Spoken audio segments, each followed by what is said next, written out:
ravie de vous retrouver enfin pour les vidéos du mardi, puisque vous êtes restés 15 jours sans avoir de vidéo les mardis. Bon, vous allez me dire, ça ne fait que 2 fois, hein. Bon, voilà. Donc, me revoilà, je suis bien contente. D'ailleurs, je voulais vous remercier pour votre bienveillance et votre compréhension pour mon petit break qui m'a fait le plus grand bien. Merci à tous pour tous vos messages. Voilà, vous avez été adorables une fois de plus. Donc, je profite pour vous remercier. Et du coup, aujourd'hui, je reviens avec un petit update lecture. Donc, je vais vous partager 2 lectures terminées, 2 lectures en cours et ma prochaine lecture d'incessamment sous peu, d'ici un jour ou 2 certainement. Donc, bah écoutez, c'est parti, on y va, je vous partage tout ça. Je vais commencer par vous partager mes 2 lectures terminées. Vous allez voir qu'il y en a une un petit peu plus dark, un petit peu plus sombre et l'autre plus lumineuse et agréable puisqu'il s'agit de végétaliser votre intérieur avec Marion Botanical. Voilà, c'est un petit livre que j'ai adoré lire et découvrir et parcourir au travers des superbes photos déjà. Voilà, pendant mes petits moments comme ça, rien que pour moi, de pause. Voilà, j'ai vraiment pris beaucoup de plaisir à le découvrir. Les potos, team potos. Donc, alors, j'ai tout aimé, mais j'ai eu mes petits chapitres, on va dire, préférés, notamment tous ceux où elle est venue aborder certains sujets que j'avais pas encore vus dans d'autres livres, et c'est pour ça aussi que je le trouve génial. C'est qu'elle est venue aborder des sujets, des thématiques comme je n'ai pas la main verte, j'ai pas assez de lumière, j'ai pas le temps, j'ai pas la place, j'ai pas toutes ces petites entre guillemets excuses que l'on se donne à soi-même parce qu'on n'ose pas se lancer, on se freine. Eh bien, elle les aborde ici dans son livre et elle vient du coup partager son expérience, vous donner des petites astuces, des petits conseils pour que vous puissiez enfin vous lancer et surtout vous déculpabiliser. Et ça, j'ai adoré. Toute cette partie-là qui est quand même assez complète, hein, que j'ai vraiment apprécié le plus, que j'ai vraiment, c'est ma partie préférée, avec aussi celle où elle vous conseille pour pouvoir végétaliser votre extérieur lorsque vous n'avez pas de jardin, que ce soit juste un rebord de fenêtre, un balcon, un petit espace comme ça, voilà, extérieur, petit, elle vous conseille, elle partage une fois de plus son expérience. Enfin, si vous connaissez Marion, moi, ces petites vidéos, mon mini balcon, etc., je kiffe, j'adore, c'est magnifique, c'est toujours très coloré, c'est beau, voilà, c'est beau.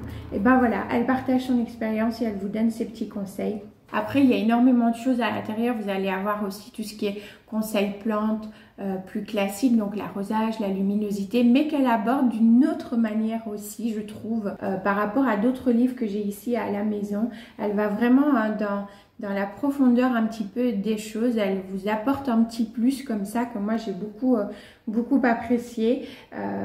Vous savez que j'aime bien quand on rentre un petit peu dans les détails et tout ça.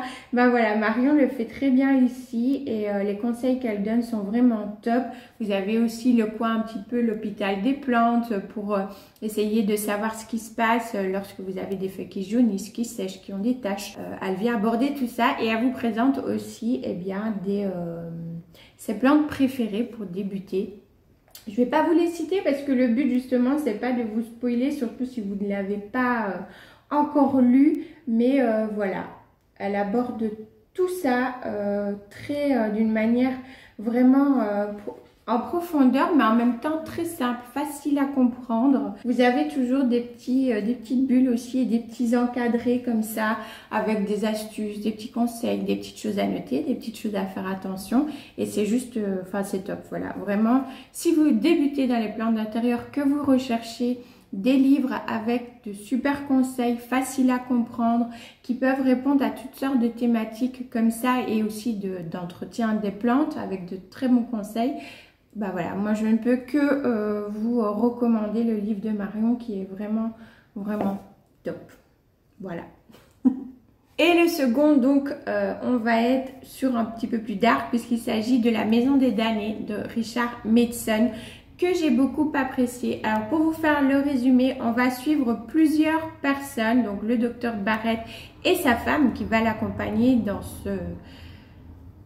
périple, si je puis dire comme ça, avec eux, 2 spirites. Voilà, donc c'est toute une équipe qui a été un peu commanditée comme ça par un vieux milliardaire qui a besoin de savoir, pour lui c'est très important de savoir si oui ou non il y a une survie de l'âme qui existe après la mort. Donc ce riche milliardaire va les convoquer tous ensemble pour qu'ils passent une semaine dans la maison Belasco, alias la maison des damnés, où il s'est passé des tas de choses du vivant de l'hôte, Monsieur Belasco. Donc voilà, il y a tas de choses horribles qui se sont passées dans cette maison, un peu comme une maison close, hein, comme ça, où il y avait des gens qui ont fini par y habiter constamment avec des crimes, des orgies, toutes sortes de choses très malsaines avec cet hôte-là, Monsieur Belasco, très froid, très noir. On nous le dépeint vraiment comme quelqu'un de très étrange au fait et de vraiment très très noir. Donc on va découvrir un petit peu tout ça, ce qui s'est passé avant, en sachant qu'un des spirites qui retourne dans la maison y avait déjà été. Il était tout jeune, médium, très très jeune. Il avait été avec d'autres médiums, d'autres personnes dans la maison, donc des années plus tard, pour voir un petit peu ce qui s'y passait, et il en est ressorti le seul survivant. On l'a retrouvé devant le porche dans un état catatonique, un peu voilà, complètement horrifié, avec des sévices aussi sur le corps, des sévices psychologiques. Voilà, le seul survivant. Et là, bah, il y retourne. Pourquoi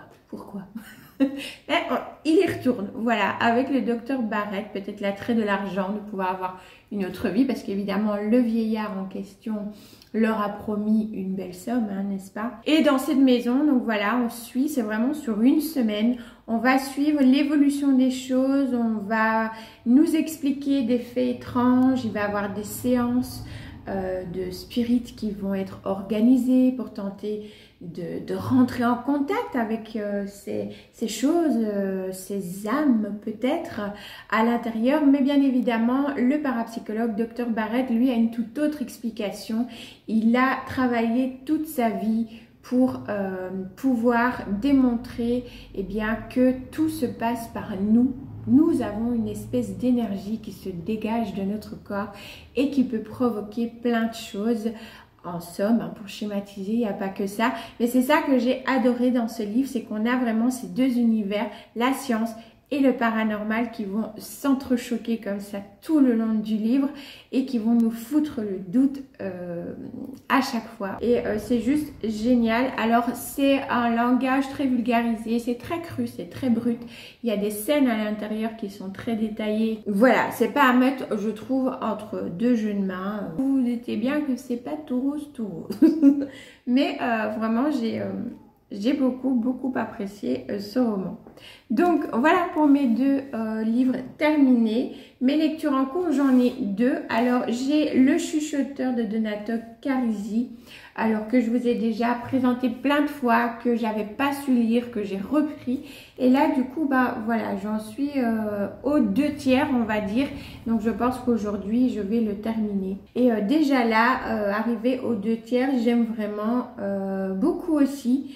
Il est très intéressant comme livre. Alors on est ici, moi, je vous l'ai déjà présenté, hein, sur un thriller avec un tueur en série d'enfants. Donc fatalement avec des passages qui sont parfois, enfin pas parfois, qui sont compliqués de toute façon à lire. Mais c'est un bouquin très intéressant d'un point de vue aussi un peu psychologie comme ça. J'aime beaucoup, en tout cas pour l'instant. Je vous en dirai plus quand je l'aurai terminé. Et mon deuxième livre en cours, il s'agit plutôt d'un grimoire que je n'avais pas encore terminé, parce que là encore, j'aime aller prendre comme ça des petits moments, des petits trucs, et je m'y replonge plutôt bien. Donc il s'agit du grimoire des plantes de sorcières des éditions Rustica, qui est juste magnifique, avec des petits effets historiques aussi qui sont à l'intérieur.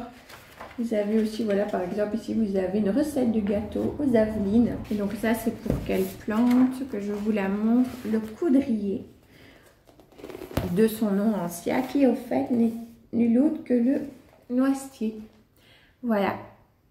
Moi, j'adore ce grimoire. On apprend des choses, on découvre des choses sur les plantes dites anciennes.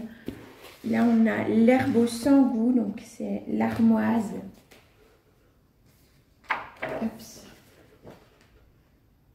Et c'est tout comme ça, vraiment comme un grimoire. Il est magnifique. Et comme je disais, bah voilà, on a vraiment des explications d'avant, au fait aussi, pourquoi est-ce qu'on dit plante de sorcière, pourquoi est-ce qu'elle était qualifiée de dangereuse ou alors plutôt aphrodisiaque ou plutôt... Voilà, on vous explique tout ça et vous avez aussi toute une partie aussi qui vous explique comment la reconnaître, ses lieux préférés, la plantation, le semis pour ces plantes-là, avec les noms anciens du coup. Donc je trouve ça juste, enfin moi j'adore tout ça. Donc c'est juste génial. Et ici par exemple pour le muguet de mai, il s'appelait le lys de la vallée. On vous donne un petit peu ces symboles. Voilà. Donc celui-ci, bah, c'est aussi ma lecture en cours, mais ma lecture en cours plaisir. Voilà, vraiment, on n'est pas sur un roman, c'est vraiment un grimoire que je vais venir ouvrir pareil quand j'ai le temps, que je suis seule, que j'ai envie d'un moment comme ça, un bon moment, voilà, comme ça à passer, ben, je vais le feuilleter et là je le refeuillette pas mal. Donc voilà, je voulais vous le remontrer, je l'ai déjà montré dans une ancienne vidéo quand je l'avais acheté du coup, mais voilà, je le remets dans cette update puisque c'est une de mes lectures en cours aussi. Et du coup je vais passer à ma prochaine lecture. Donc comme je vous ai dit, celui-ci aujourd'hui à mon avis je vais l'avoir terminé. Et je passerai du coup au livre de sang de Clive Barker. Ça, je vous en faisais un petit peu aussi le résumé dans une autre vidéo. Comme vous voyez ici, on va être avec des créatures un petit peu des ténèbres comme ça qui vont un peu s'accrocher à une personne et entre guillemets utiliser cette personne un petit peu comme... un moyen de communication avec notre monde à nous. Voilà, ces créatures des ténèbres qui vont vouloir prendre la parole pour écrire un petit peu leur livre en quelque sorte. Voilà, il paraît qu'il est plutôt pas mal. J'avais envie de lire du coup. Il est assez petit, il fait même pas 300 pages, enfin 250 pages. Donc voilà, il se lira plutôt vite. C'est pas écrit trop petit non plus à l'intérieur. Donc voilà, il va se lire assez rapidement. Et pareil, quand je l'aurai lu, du coup, bah, je vous ferai mon petit retour dessus ainsi que sur le chuchoteur. Ce sera dans de prochains updates lecture. Je ne vous ferai pas un update lecture juste pour ces deux-là. J'en lirai d'autres avant et puis je vous ferai voilà, un petit update avec d'autres lectures terminées. J'espère déjà que cette vidéo-ci, ce petit update-ci vous aura plu. N'hésitez pas à me dire si vous avez aussi lu ces livres-là, ce que vous en avez pensé ou si vous avez des recommandations. Comme d'habitude, c'est avec plaisir que je lis toujours vos commentaires, vos suggestions, vos avis, vos retours à vous. Donc n'hésitez surtout pas pour pouvoir échanger sur ce sujet de la littérature. Peut-être un peu plus dark ici, on était un petit peu plus dark, un petit peu plus sombre. N'hésitez pas à me dire si ce sont des lectures que vous aimez ou pas du tout, les lectures que vous préférez, à mettre un petit like si la vidéo vous a plu et puis à vous abonner comme d'habitude si le cœur vous en dit et que le contenu vous plaît. Et je vous fais plein de bisous, un petit peu plus dark du coup aujourd'hui et je vous retrouve dimanche pour un vlog plante. Ciao ciao.